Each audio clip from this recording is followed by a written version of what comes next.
శ్రీ సాయినాథాయ నమః. శ్రీ సాయి సచ్చరిత్రము 12వ అధ్యాయం. శ్రీ సాయి లీలలు, కాకా మహాజని, ధుమాల్ ప్లీడరు, నిమోన్కర్ భార్య, ములే శాస్త్రి, రామభక్తుడైన ఒక డాక్టరు మొదలుగున వారి అనుభవములు.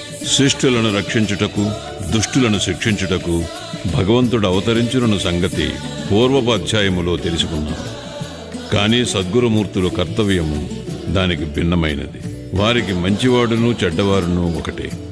వారు దుర్మార్గులను కనికరించి వారిని సన్మార్గమును ప్రవర్తించినట్లు చేసేదరు. భవసాగరమును హరించుటకు వారు అగస్త్యుల వంటివారు. అజ్ఞానమనే చీకటిని నశింపచేయుటకు వారు సూర్యుని వంటివారు. భగవంతుడు యోగుల హృదయమును నివసించును. వాస్తవముగా వారు భగవంతుని కంటే వేరు కాదు. సద్గురు శ్రేష్ఠుడైన శ్రీ సాయిబాబా భక్తుల క్షేమము కొరకు అవతరించిరి. జ్ఞానములో ఉత్కృష్టలై దైవీ తేజస్సుతో ప్రకాశించుచు వారు అందరినీ సమానముగా ప్రేమించడివారు. వారికి దేనియందు అభిమానము లేకుండెను. శత్రువులు, మిత్రులు, రాజులు, ఫకీరులు అందరూ వారికి సమానమే. వారి పరాక్రమమును వినుడు. భక్తుల కొరకు తమ పుణ్యమునంతయు ఏయపరిచి ఎప్పుడూ వారికి సహాయము చేయుటకు సిద్ధముగా నుండువారు. వారికిచ్చలేనిచో భక్తులు వారి వద్దకు రాలేకుండేరి. వారి వంతు రానిదే వారు బాబాను స్మరించువారు కారు. వారి లీలలు ఎరుగుటకు కూడా తటస్థించదు. మరి అట్టి వారికి బాబాను దర్శించుకొనవలనని బుద్ధి ఎట్లు పుట్టును? కొందరు బాబాను దర్శింపవలనని అనుకొనిరి. కాని బాబా మహాసమాధి చెందు లోపల వారికి అవకాశము కలుగలేదు. బాబాను దర్శించవలనని కోరిక గలవారు అనేకరున్నారు. కానీ వారి కోరికలు నెరవేరలేదు. అట్టి వారి విశ్వాసముతో బాబా లీలలను వినినచో దర్శనము వల్ల కలుగు సంతుష్టిని పొందెదరు. కొందరు అదృష్టవశమున వారి దర్శనము చేసుకున్నను, బాబా సన్నిధిలో ఉండవలనని అనుకొన్నను అచ్చట ఉండలేకుండిరి. ఎవరునూ తమ ఇష్టానుసారము షిరిడీ పోలేకుండిరి. అచ్చట నుండుటకు ప్రయత్నించినను ఉండలేకుండిరి. బాబా ఆజ్ఞ ఎంతవరకు గలదో అంతవరకే వారు షిరిడీలో ఉండగలిగిరి. బాబా పొమ్మనిన వెంటనే షిరిడీ విడువవలసి వచ్చుచుండెను. కాబట్టి సర్వము బాబా ఇష్టం పైననే ఆధారపడి ఉండెను. కాకా మహాజని. ఒకప్పుడు బొంబాయి నుండి కాకా మహాజని షిరిడీకి పోయాను. అచ్చటొక వారము రోజులుండి గోకులాష్టమి ఉత్సవమును చూడవలని అనుకొనిండు. బాబాను దర్శించిన వెంటనే అతనితో బాబా ఇట్లనిరి, ఎప్పుడు తిరిగి ఇంటికి పోయేదవు? ఈ ప్రశ్న విని మహాజని ఆశ్చర్యపడెను. కానీ ఏదో జవాబు ఇవ్వవలేను కదా. బాబా ఆజ్ఞ ఎప్పుడైనా అప్పుడే పోయేదనని కాకా జవాబిచ్చాను. అందులోకి బాబా ఇట్లనియను, రేపు పొమ్ము. బాబా ఆజ్ఞ అనులంఘనీయము కావున నట్లే చేయవలసి వచ్చాను. అందుచే ఆ మరుసటి దినమనే కాకా మహాజని షిరిడీ విడిచాను. బొంబాయిలో తన ఆఫీసుకు పోగానే వాని యజమాని వాని కొరకే కనిపెట్టుకుని ఉన్నట్లు తెలిసాను. ఆఫీసు మేనేజర్ హఠాత్తుగా జబ్బుపడాను. కావున కాకా మహాజని ఆఫీసులో ఉండవలసిన అవసరం ఏర్పడాను. ఈ విషయమై యజమాని షిరిడీలోనున్న కాకా మహాజనికి ఒక ఉత్తరము కూడా వ్రాశాను. అది కొన్ని రోజుల తరువాత తిరుగుటపాలో బొంబాయి చేరినది. బాబూ సాహెబ్ ధుమాల్. పైదానికి భిన్నముగు కథ ఇప్పుడు వినుడు. ప్లీడర్ వృత్తిలో నుండిన బాబూ సాహెబ్ ధుమాల్ ఒకసారి కోర్టు పనిపై నిఫాడ్ పోవచుండాను. దారిలో దిగి షిరిడీకి పోయాను. బాబా దర్శనము చేసుకుని వెంటనే నిఫాడ్ పోవ సెలవు కోరాను. కానీ బాబా అనుజ్ఞ ఇవ్వలేదు. షిరిడీలోనే ఇంకొక వారం ఉండునట్లు చేశాను. ఆ తర్వాత అతడు బాబా వద్ద సెలవు పొంది నిఫాడ్ చేరగా అక్కడి మేజిస్ట్రేటుకు కడుపు నొప్పి వచ్చి కేసు వాయిదా పడినని తెలిసాను. తర్వాత ఆ కేసు విచారణ కొన్ని నెలల వరకు సాగాను. 4 మేజిస్ట్రేట్లు దానిని విచారించిరి. తుట్టతుదకు ధుమాల్ దానిని గెలిచాను. అతని కక్షిదారు విడుదలయ్యాను. నిమోన్కర్ భార్య. నిమోన్ గ్రామ వతనగారును గౌరవ మేజిస్ట్రేటును అగు నానాసాహెబ్ నిమోన్కర్ తన భార్యతో షిరిడీలో కొంతకాలముండెను. ఆ దంపతులు తమ సమయమంతయు మసీదులోనే గడుపుచు బాబా సేవ చేయుచుండేది. బేలాపూర్లోనున్న వారి కుమారుడు జబ్బుపడినట్లు కబురు వచ్చెను. బేలాపూర్ పోయి తన కుమారుని అక్కడున్న తమ బంధువులను చూచి అక్కడ కొన్ని దినములుండవలనని తల్లి అనుకొనెను. కాని బేలాపూర్ పోయి ఆ మరుసటి దినమునకే షిరిడీ తిరిగి రావాలనని భర్త చెప్పాను. ఆమె సందిగ్ధములో పడెను. ఏమి చేయుటకు తోచలేదు. ఆమె దైవమైన శ్రీ సాయినాథుడే ఆమెనప్పుడు ఆదుకొనెను. బేలాపూరుకు పోవుటకు ముందు ఆమె బాబా దర్శనమునకే వెళ్ళెను.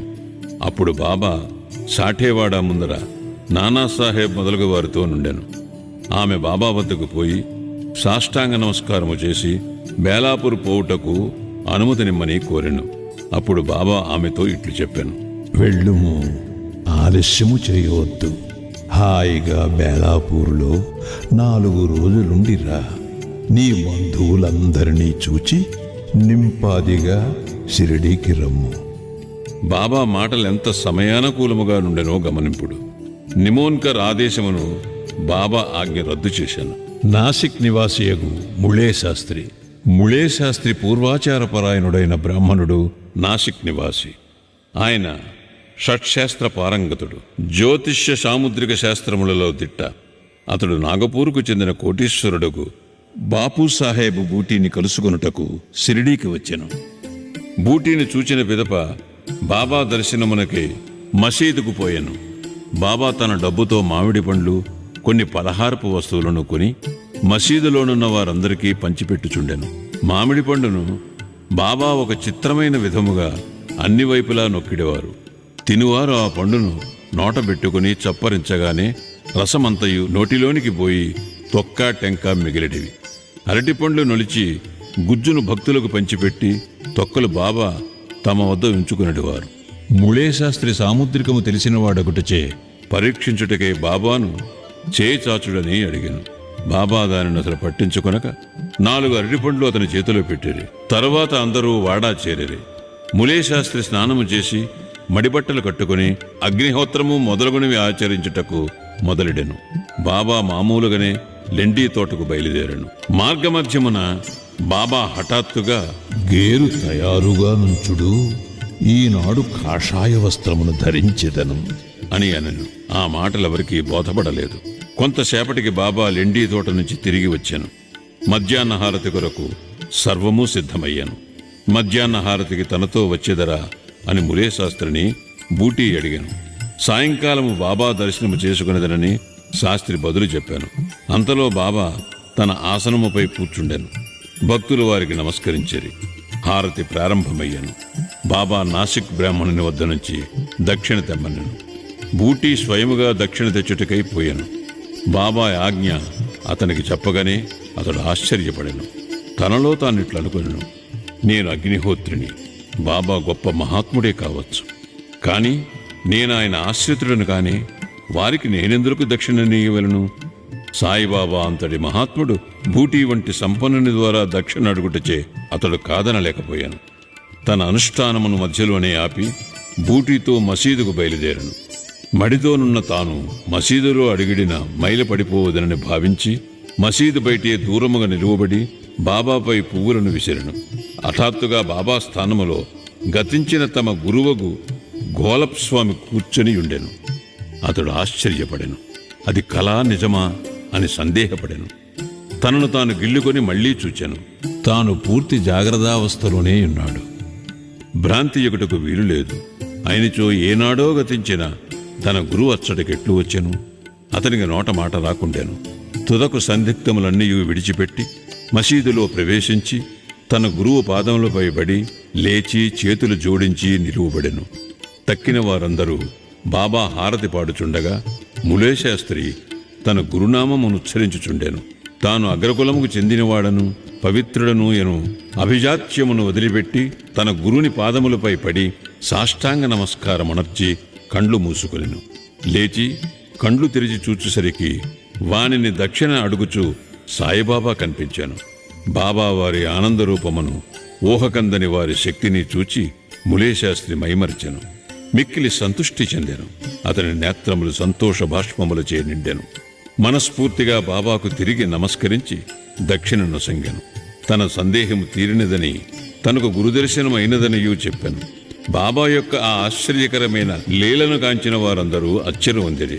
గేరు తిండు, కాషాయ వస్త్రములు ధరించెదను అని అంతకు ముందు బాబా పలికిన మాటలకు అర్థము అప్పుడు వారు గ్రహించిరి.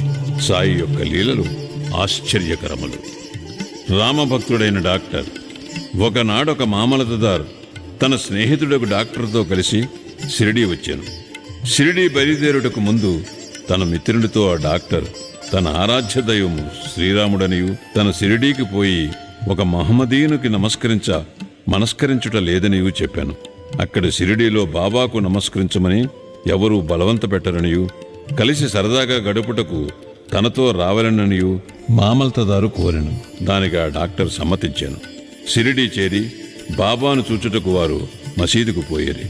అందరికంటే ముందు డాక్టర్ బాబాకు నమస్కరించుట చూచి అందరూ ఆశ్చర్యపడిరి. తన మనోనిశ్చయమును మార్చుకొని ఒక మహమ్మదీయునికి ఎట్లు నమస్కరించితివని అందరూ అడిగిరి. తన ఇష్టదైవముగు శ్రీరాముడు ఆ గద్దెపైన తనకు కనిపించుటచే వారి పాదములపై పడి సాష్టాంగ నమస్కారం మార్చితనని డాక్టర్ బదులెడిను.